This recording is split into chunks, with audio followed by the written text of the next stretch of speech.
com duas cobriam a sua face, com duas cobriam seus pés, com duas voavam, e um clamava em direção ao outro e dizia: Santo, Santo, Santo é o Senhor dos exércitos, e toda a terra está cheia da sua glória.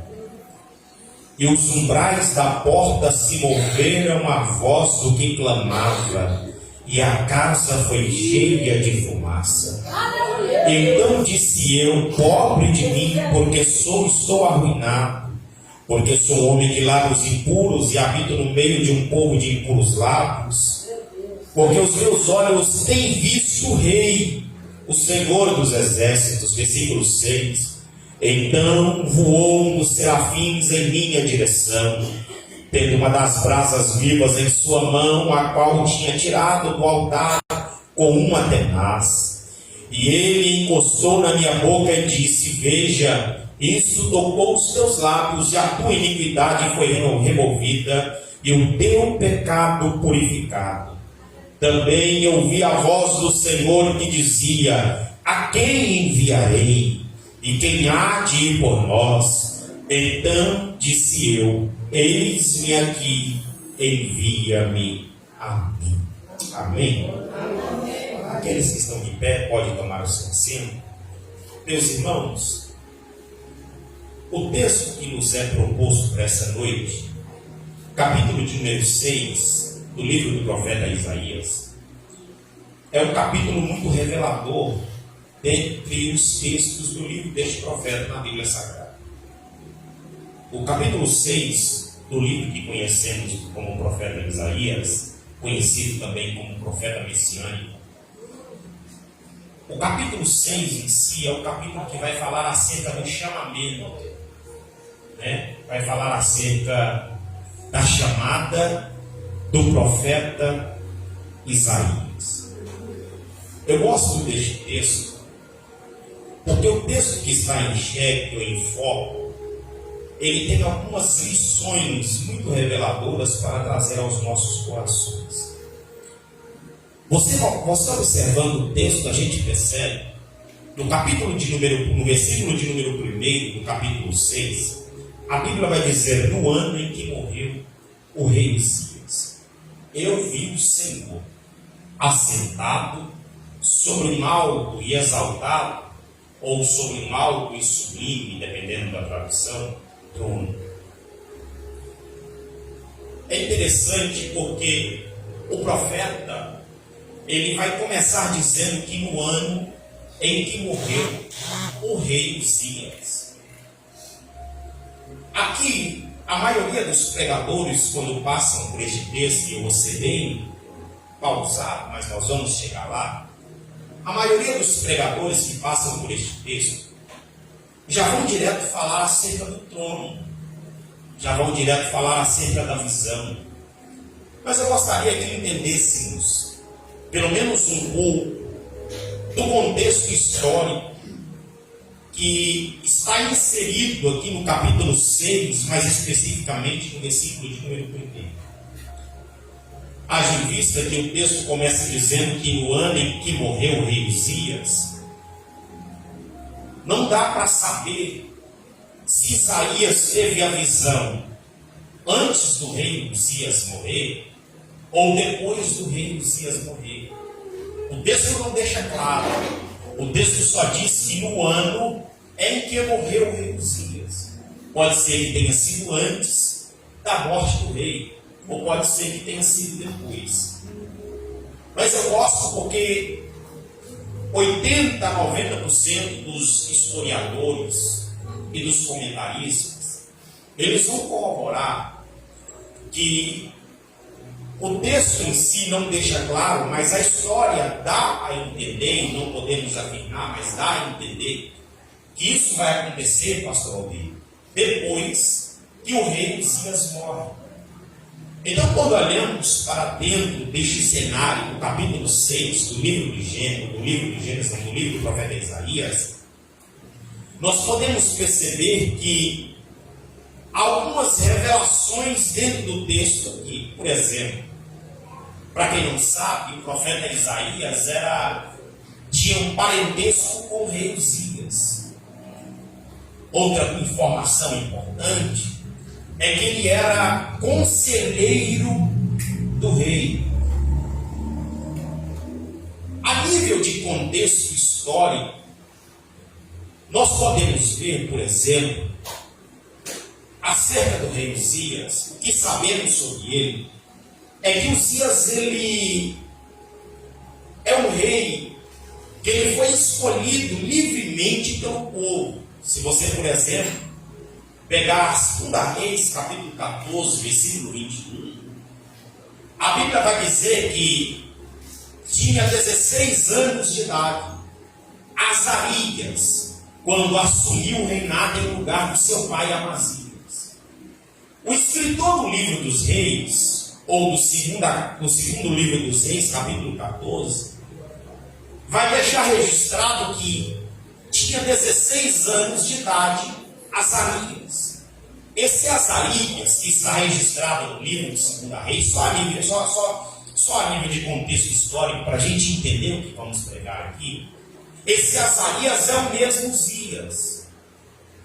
Se formos olhar, por exemplo, segundo Crônicas, capítulo de número 26, versículo 1, você vai ver o mesmo texto em outro livro dizendo: havia 16 anos de idade, quando Uzias foi aclamado a rei e colocado para reinar em lugar de seu pai Amazias.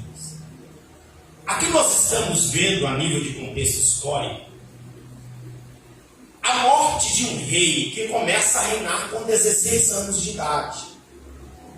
Outro fato importante dentro da história deste rei é que Uzias ou Azarias, filho de Amazias, quando começa a reinar, ele vai trazer alguns benefícios para o reinado de Judá. Por exemplo, quando ele sobe ao trono, uma das primeiras coisas que ele vai fazer é reformar todas as defesas de Jerusalém. Ele vai reorganizar e rearmar novamente os exércitos e trazer novas tecnologias para dentro do reinado. Eu deixei marcado, por exemplo, ainda no capítulo 26 do segundo livro de Crônicas, das Crônicas de Israel, capítulo de 26, versículo de número 15, a gente vai ler e vai estar escrito bem assim: e ele fez em Jerusalém máquinas inventadas por homens peritos para estarem sobre as torres, nos cantos dos muros, para atirarem com flechas e grandes pedras, e o seu nome espalhou muito longe, porque foi maravilhosamente ajudado, até que se tornou muito forte. Este rei que começa a reinar com 16 anos de idade é o rei que vai trazer o primeiro benefício para o seu reinado, fazendo o contrário do que o seu pai fez, que foi enfraquecer o armamento do exército. Ele vai começar fortalecendo novamente o exército, trazendo novas tecnologias para o exército do seu povo, rearmando novamente o seu exército. A gente vai ver, por exemplo, que Uzias, além de trazer tecnologia, além de rearmar o exército, além de fortalecer o militarismo do povo a qual ele começa a reinar, ele também vai consolidar a posição do reino de Judá das rotas comerciais, reabrindo os portos que o seu pai Amazias havia fechado. Se você for conferir, por exemplo, aí em 2 Crônicas, capítulo de número 26, versículos 7 e 8.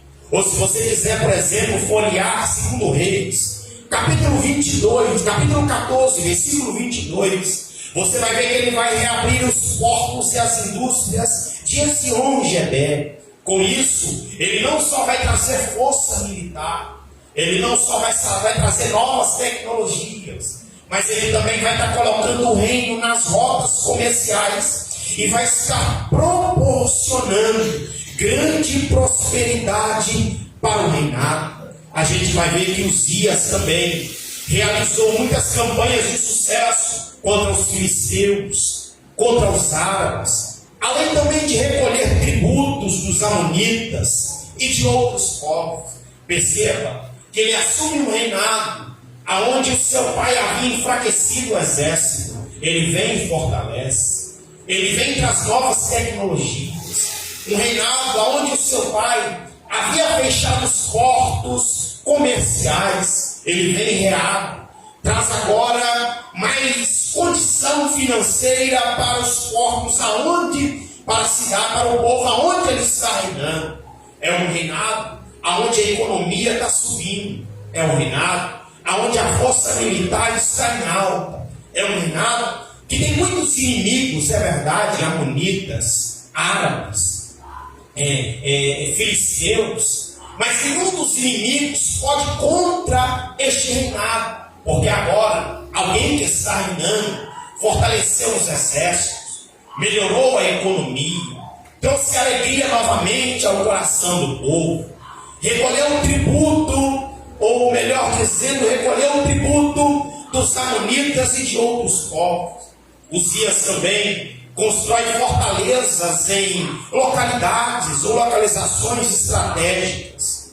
Se você for olhar ainda em 2 Crônicas 26, capítulo 26, versículo 6 ao versículo 8, você vai ver que ele vai construir em regiões estratégicas, ele vai construir fortalezas, até dentro do campo do inimigo, ele vai construir fortalezas, para quando o inimigo se levantasse contra o seu reinado, ele agora tinha estratégias, ele tinha forças especiais, agora inseridas dentro do campo do inimigo. É alguém que é bem visto pelo povo, é alguém que é amado pelo povo, porque trouxe muitos benefícios para dentro da terra de Judá e Jerusalém.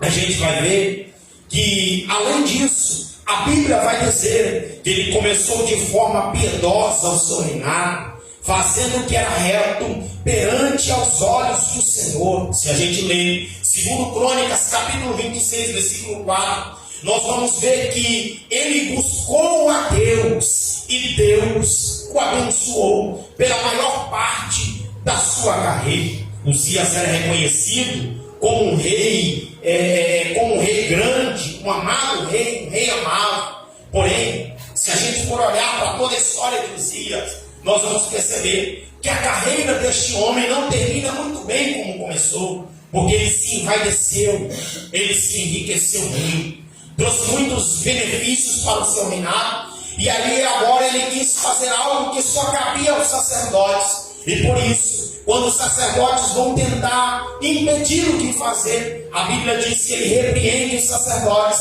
e Deus faz uma lepra sair no meio da sua testa, e ele termina o seu reinado isolado do povo por causa que estava cometido de lepra.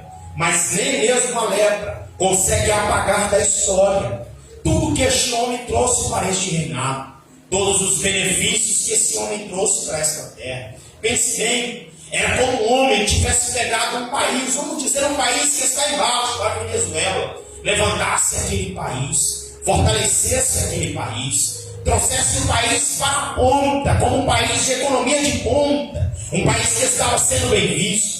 Além disso, um exército consolidado. Além disso, tecnologias avançadas. Além disso, alguém que olhava para ele e dizia: olha, ele buscou a Deus no início da sua caminhada e Deus o abençoou. Aqui nós estamos dentro deste cenário.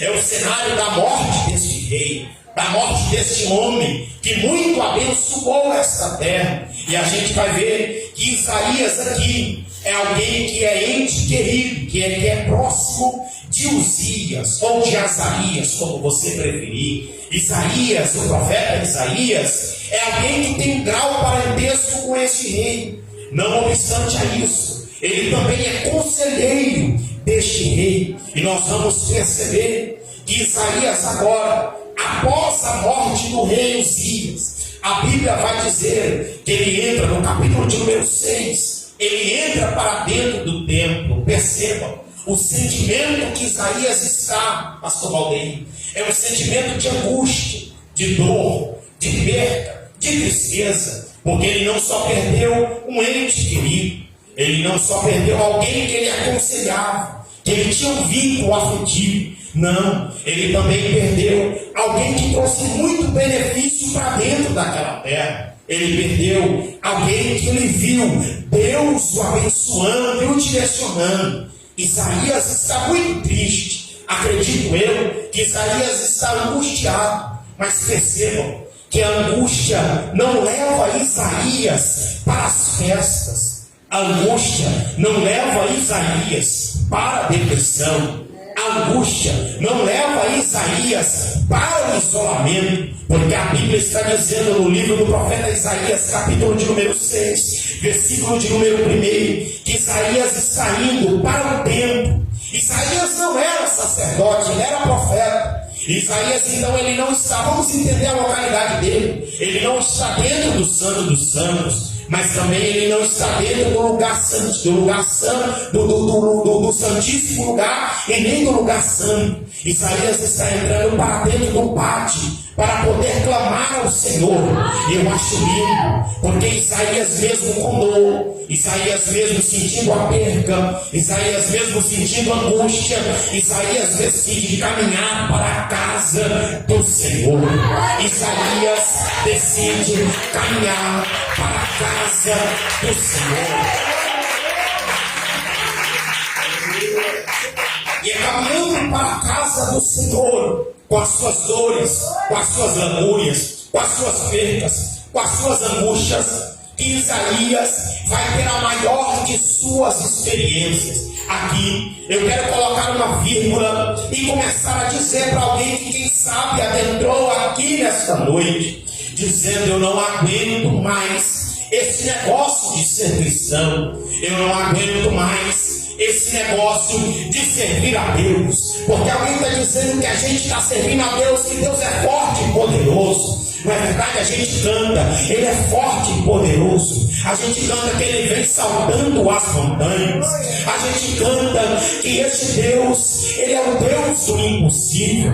A gente canta que Ele é braço de ferro, Ele é punho de aço. Mas a minha vida parece que está virada de cabeça para baixo. Talvez alguém está com esse sentimento aqui nesta noite e está dizendo: eu não aguento mais, não vale mais a pena servir a Deus. Mas eu quero dizer para você, mesmo na perca, mesmo na dor, mesmo na angústia, mesmo na dificuldade, mesmo na falta, mesmo na ameaça, mesmo entrando em crise, mesmo entrando em depressão, ainda vale a pena caminhar para a casa do Senhor, ainda vale a pena caminhar para dentro do ambiente.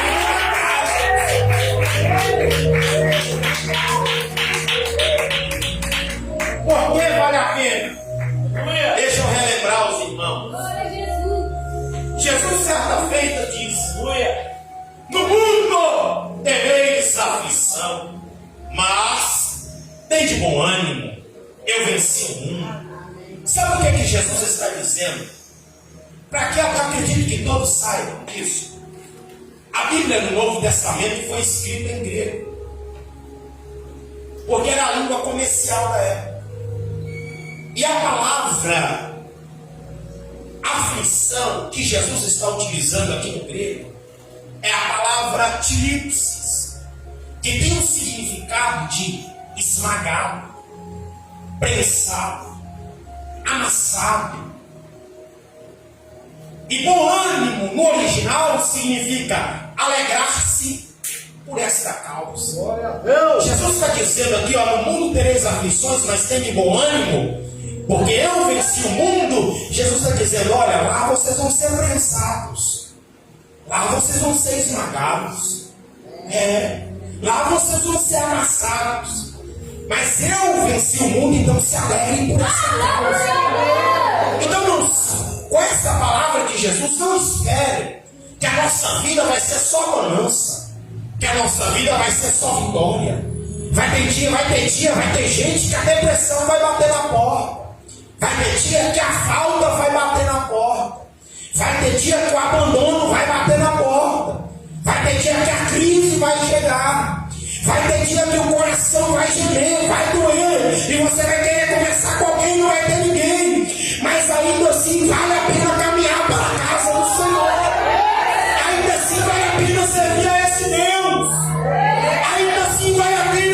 firme, firmado na rocha eterna que é Jesus. Porque a promessa para nós é aquele que perseverar até o fim, esse receberá a coroa da vitória. Aleluia!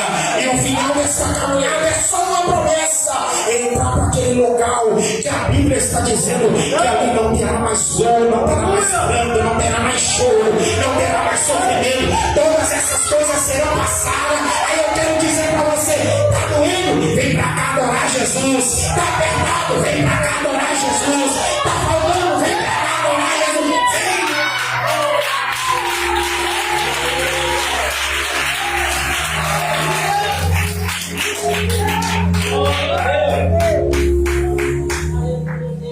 Eu sou assim, eu sou lento mesmo. É com esse sentimento que Isaías adentra ao templo. E eu gosto porque Isaías não é sacerdote. Isaías sai, é profeta. Isaías não entra no Santo dos Santos. O que Isaías entende de liturgia é que o sacerdote entra para dentro do lugar santíssimo uma vez no ano, acende o incenso dentro do lugar santíssimo, depois de oferecer o sacrifício, balança o incenso até toda a fumaça cobrir o local, para que ele não veja aos olhos a glória de Deus e seja fulminado. E quando a fumaça cobre o local, a glória de Deus se manifesta. Então Isaías sabe que a glória de Deus se manifesta, o céu se abre e o sacerdote tem visão quando ele está dentro do lugar santíssimo. Mas ele não é sacerdote, ele é profeta, não está nem no lugar santo nem no lugar santíssimo. Ele está no pátio. E aí Deus, como ele é tão lindo, mas tão lindo, Deus está mostrando para nós que Deus não escolhe lugar específico para se manifestar os teus. A gente vem para cá para ouvir Deus falar. Mas se Deus quiser, Ele te visita na sua casa. A gente vem para aqui, a gente quer ter uma experiência nova com o Senhor. Mas se Ele quiser, quando você estiver indo para a sua casa, Ele te visita, te renova, te cura, te transforma. Aí eu gosto. Deus se revela no pátio. E quando Deus se revela no pátio, a Bíblia vai dizer: então eu também vi o Senhor. Glória a Deus. Oh, aleluia. Assentado sobre um alto e sublime trono. Oh, arabaxera. E a orla da sua vestimenta encheu o templo. Percebam. Ele vai para a igreja, ele vai para o templo com um sentimento de perca, com um sentimento de dor, de angústia. Mas nem mesmo a angústia impede ele de caminhar para a casa do Senhor. Segundo, ele está no pátio e percebe que esse Deus é tão gracioso que ele não escolhe local para se revelar. Ele simplesmente está procurando um coração contrito e quebrantado. A Bíblia diz que esse o Senhor não rejeitará. Terceiro, ele vê o Senhor assentado. Eu gosto. Por que eu gosto? Porque ele não vê Deus em pé. Ele não vê Deus trabalhando. Ele não vê Deus preocupado. Deus usou Uzias, sim ou não? Sim ou não? Responda para mim. Sim. Sim ou não? Sim. Uzias morreu, sim ou não? Sim. Ele vê os céus abertos. Ele vê Deus assentado e não preocupado com a morte de Uzias. Olha como que Deus é lindo. Deus está assentado.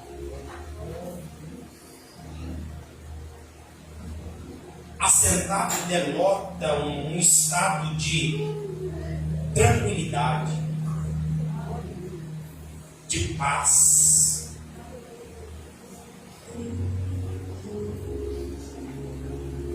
O reino terrestre, e aqui eu gostaria eu gosto muito dessa ideia.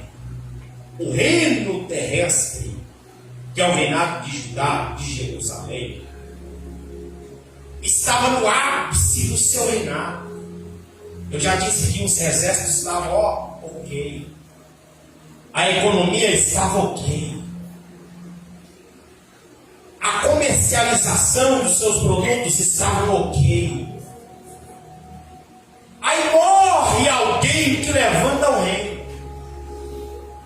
E o que aconteceu?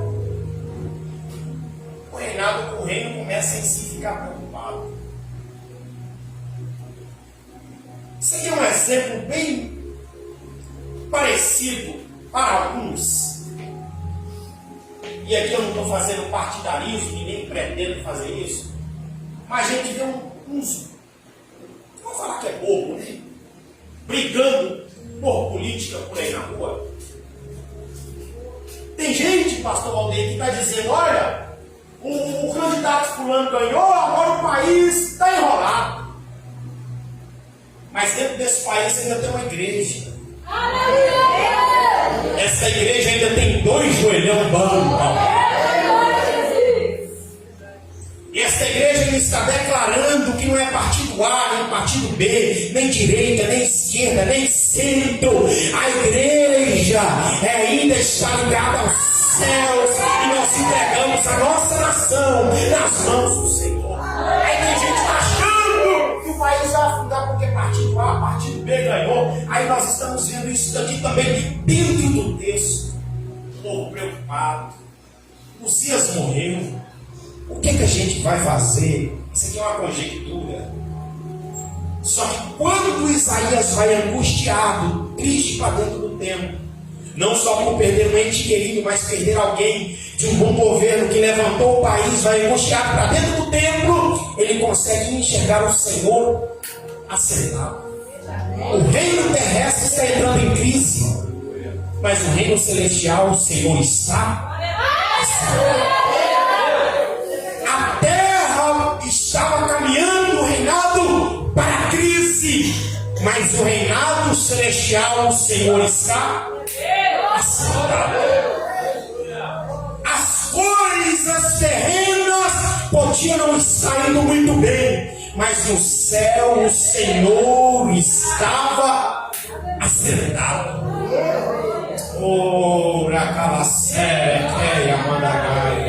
Deixa eu dizer para você uma coisa, meu irmão. As coisas podem até na terra estar indo de mal a pior, mas eu vim dizer para você que Deus não perde o controle da situação.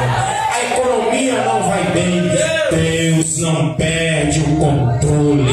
A saúde não vai bem, Deus não perde o controle. O casamento não vai bem, Deus não perde o controle. A família não vai bem, Deus não perde o controle. A vida espiritual não vai bem, Deus não perde o controle. A saúde emocional não vai bem, Deus não perde o controle. Deus não perde o controle.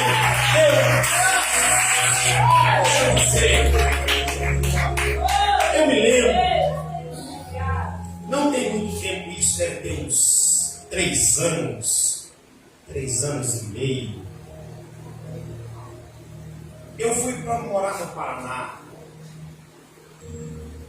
e fui atender uma agenda no norte de Minas. Do Paraná para o norte de Minas dá 2.000 quilômetros. Fui pregar num congresso lá de 70 anos da Assembleia de Deus do Brasil, naquele município, na verdade, o Ministério de Belém. E aí eu conheci uma jovem, a gente começou a namorar, nós vamos casamos. E aí depois que casamos, eu levei ela para o Paraná. Eu me lembro que chegamos lá, com poucos meses depois começou a pandemia. Ela desempregou, ela estava desempregada, ela era recém-formada na área da saúde, não conseguia trabalho e eu fiquei desempregado. Irmão, pensa no mês da vaca magra. Como é que é seu nome? Palmir. Eu me lembro que teve um dia que acabou quase tudo. Na despensa tinha sal, polvilho, acho que era polvilho doce, óleo e água da torneira. Eu falei, vou fazer um biscoito frio. É o que a gente tem para hoje. Acabou o gás. É prova. Eu me lembro da minha esposa comendo aquele biscoito, aquele negócio, aquela gororoba que não deu tempo de assar, misturado polvilho com sal, água, aquele negócio, grudando no céu da boca, parecendo uma moeda, grudando na garganta. Eu lembro que ela comia e chorava na mesa. E ela falou assim, Deus, o Senhor nos trouxe para cá para isso. Nós estávamos trabalhando na obra do Senhor, estávamos cuidando do povo. Uma congregação que cabia quase 1000 pessoas sentadas. E eu falei, Deus, o Senhor nos trouxe para cá para isso. E a minha esposa chorando e falando com Deus, e eu me lembro como se fosse hoje. Pastor Vilmar José de Souza. Pastor velhinho. Ficou um tempo na África como missionário. Ficou um tempo lá na Europa. E depois ele retornou para Curitiba. E eu me lembro que naquele dia a minha esposa estava falando com Deus. E aí 15 minutos depois dela orar, meu telefone tocou, ela falou assim, aí o pastor, presbítero Mateus, eu disse, é eu mesmo, aqui é o pastor Vilmar José de Souza. Ô pastor Vilmar, paz do Senhor, tudo bem? Tudo bem. Eu estava orando aqui e Deus me apresentou você, meu pastor. E ele falou comigo, olha, manda uma cesta básica para a casa do presbítero Mateus. Enquanto ele não começar a trabalhar, não pare de mandar. E aí eu falei assim, meu Deus, eu tenho que pagar o aluguel. E aí um dia, pastor Valdir, eu dei um negócio na minha cabeça, eu falei assim, vou abrir a conta, quem sabe eu esqueci um dinheiro aqui. Tinha R$400 lá. Não tinha rastro, normalmente mostra quem enviou, não tinha rastro de quem enviou, não tinha nome de ninguém, só tinha dinheiro lá. Eu falei assim, meu Deus, falta R$200 aqui. Aí tinha... É a fé, irmão. Tinha um irmão que congregava na igreja, irmão Fábio, tocador de saxofone. No outro dia ele bateu no portão e falou assim, Mateus, eu vim aqui, estou trazendo um negócio para você, mas eu estou com vergonha de falar. Eu falei, não sinto vergonha não, irmão, eu não peço não, mas eu sei receber. Ele falou assim, ó, Deus, eu vou te entregar R$200 que você está precisando. Glória a Deus. Ficamos 8 meses desempregados. Não atrasamos um aluguel. Não faltou mais mantimento. E quando precisávamos de remédio, eu me lembro de um dia em oração na congregação, onde estávamos trabalhando, a gente chorando e orando ali. Aí uma irmã do círculo de oração falou assim, meu irmão, Deus mandou te dar R$50 para você comprar um remédio para sua esposa que vocês estavam precisando. E era justamente o dinheiro que nós estávamos precisando. Porque a terra pode até estar entrando em crise. Mas eu vim dizer para vocês, Deus não perde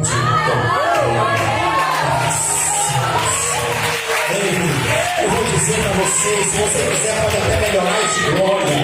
Não sei como é que você entrou aqui hoje. Não sei como é que está a sua família. Talvez você está dizendo, meu filho não está mais firme, minha filha não está mais firme, minha casa está faltando.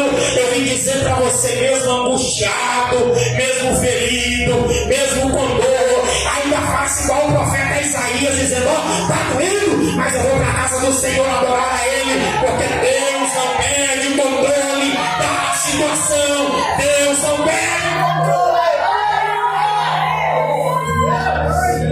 Eu já contei aqui o testemunho da minha filha, mas tem gente aqui que talvez não conhece, e para levantar um pouco mais a fé de alguém, a minha esposa engravidou quando a gente viajamos ali para conhecer Florianópolis, e eu já disse, 2 matutos da roça, lá naquele lugar chique, bonito, eu fiquei até com vergonha. Meu Deus, que lugar bonito. O povo sabia que nós era a roça primeiro, né? Homem com a minha esposa. Neto, meu avô cuidava de fazenda, no boi lá no meio do mato. Eu falei assim, meu Deus, eu sou muito caipira nesse lugar chique aqui. Minha esposa engravidou, irmãos. 6 meses de gestação, ela começou a sentir uma dor no peito, a dor foi passando para o braço, 6 meses e meio ela foi assim, essa dor não para, eu vou no hospital. Chegou no hospital, eu estava trabalhando, só correndo para a gente sair desse ponto. Eu estava trabalhando a 30 quilômetros de distância da casa que estávamos morando ali. E depois de alguns minutos lá, algumas horas fazendo o exame, chegou no hospital 8 horas da manhã, quando foi 10h30 mais ou menos, ela me ligou e falou assim: olha, vem correndo, porque eles solicitaram a ambulância, eu estou com 6 meses e meio de gestação, estou com pré-eclâmpsia, a nossa neném não está crescendo mais, parou de crescer dentro do útero, e eles têm que tirar a criança. Para piorar, a pressão está 18/11, a pressão estava 18/11, com pré-eclâmpsia, e a criança estava entrando em morte fetal. Aí o médico falou para ela: olha mãe, se nós não tirar o bebê, e o bebê morrer, e ele está morrendo, você morre junto. Mas se nós tirarmos, por causa da pré-eclâmpsia, a pressão alta, você também corre risco de vida. Vamos fazer o seguinte, vamos solicitar a ambulância, vamos mandar você para um hospital especializado. Solicitaram a ambulância, 10h30 da manhã. A ambulância chegou às 18 horas da noite. Só tinha ambulância por Covid. Ninguém morria de mais nada. É só Covid. E aquela luta, aquela prova, aí corremos para o hospital. A primeira palavra que eu recebi da médica foi dizendo: pai, eu vou tentar. Eu vou tentar. Ele não disse que ia salvar. Eu vou tentar salvar a mãe. Porque a criança não tem jeito. Está morrendo. Chegamos no hospital, a criança nasceu com 6 meses e meio de gestação. 815 gramas de peso. Nasceu com água na cabeça. Os olhos nasceram sem formar, só tinha a pelinha, não tinha o fundo do olho formado. Nasceu com um buraco imenso, um sopro no coração. O pulmãozinho da criança era muito forte e ela teve que tomar corticoide por um bom tempo.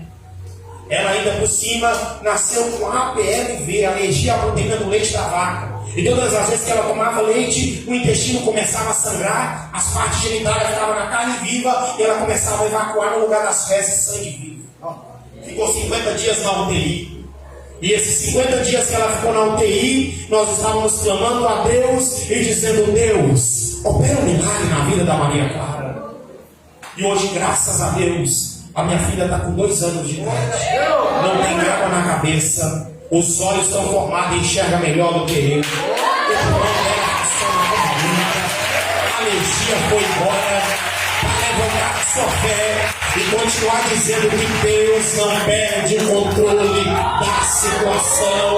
Deus não perde o controle da situação. Pega na mão desse irmão que está do seu lado. Segura na mão dele, fala para ele: Deus não perde o controle. Deus não perde o controle. Deus não perde o controle. Fica de pé. Eu tenho mais 15 minutos. Mas eu senti de Deus. Eu quero orar com você. Eu não sei como é que você entrou aqui hoje, desacreditado, desanimado, mas eu vim dizer: Deus é poderoso. Deus é poderoso. Ele não perde o controle. Ele continua operando. Ele continua curando. Ele continua livrando. Ele continua salvando. Ele continua prosperando. Ele é Deus. Ele é Deus. Ele é Deus. Feche seus olhos. Ele é Deus. Ele é Deus. Ele é Deus. Ele é Deus. Memoriza aí agora de olhos fechados a sua dificuldade. Memoriza aí agora de olhos fechados o seu problema. Memoriza aí, quem sabe é o ente querido, quem sabe é a questão financeira, quem sabe é a saúde, quem sabe é a saúde emocional. Eu não sei qual que é, mas você sabe, memoriza aí. De olhos fechados, memorize aí. E diga para você mesmo: Deus é maior do que esse problema. Fale no seu lugar, fale com fé: Deus é maior. Fale com mais fé: Deus é maior. Deus é maior. Deus é maior. Deus é maior. Oh Deus, Deus, Deus. Olha que ambiente gostoso. Olha que ambiente profético. É nesse ambiente que Deus ainda cura, é nesse ambiente que Deus ainda transforma, é nesse ambiente que Deus ainda liberta, é nesse ambiente que Deus ainda salva, é nesse ambiente que Deus ainda faz. De olhos fechados, comece a falar com Deus. Isso. Abre a boca, fale com Ele, vai. Fale com Deus agora, porque Ele não perde o controle. Ele não perde o controle da situação. Ele é o dono da porta de emprego, Ele é o dono da saúde. Ele é o dono da vida. Ele tem poder no céu.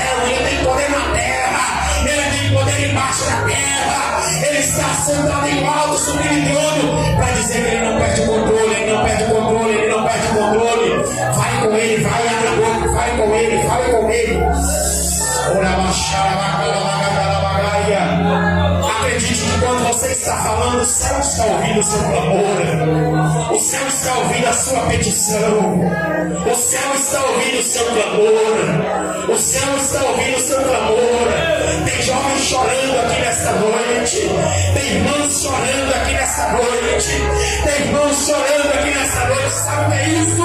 É o reconhecimento que Deus é maior, que Deus é maior, que Deus é maior, que Deus é maior, é maior, é maior.